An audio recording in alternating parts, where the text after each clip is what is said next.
Invasive Species Public Service Announcement. The Asian carp was intentionally brought into the U.S. to control algae blooms and have them eat unwanted vegetation. They were originally put in aquaculture facilities, farm ponds, and sewage lagoons. Over time, flooding took over and allowed the Asian carp to escape to new bodies of water. They got into Illinois through the Mississippi River, which connected to Illinois rivers. Once there, they were able to expand to all different types of lakes, which makes them an invasive species today. They reproduce at a rate which is unnatural and causes overpopulation. There are many ways to identify an Asian carp. For example, those carp have long heads which are longer than the fish is tall. The lower jaw of the carp extends longer than the upper jaw. They also have small scales with 26 to 28 rows of scales above the lateral line. The dorsal fin has 8 or 9 soft rays.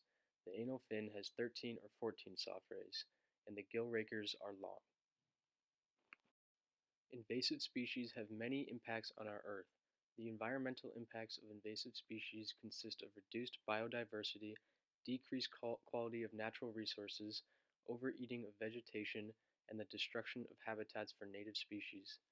The economic impacts of invasive species are the lowered value of land and productivity of crops, increased costs of preventing unwanted species from continuing their destruction, global markets being stopped, and the reduced quality of land for livestock.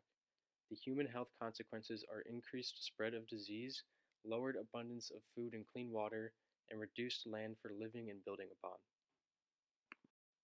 There are a few ways to control the Asian carp population. One solution could be to offer money to fishermen for killing Asian carp. This would create a new fishing industry designated to catching and killing a large portion of the invasive species.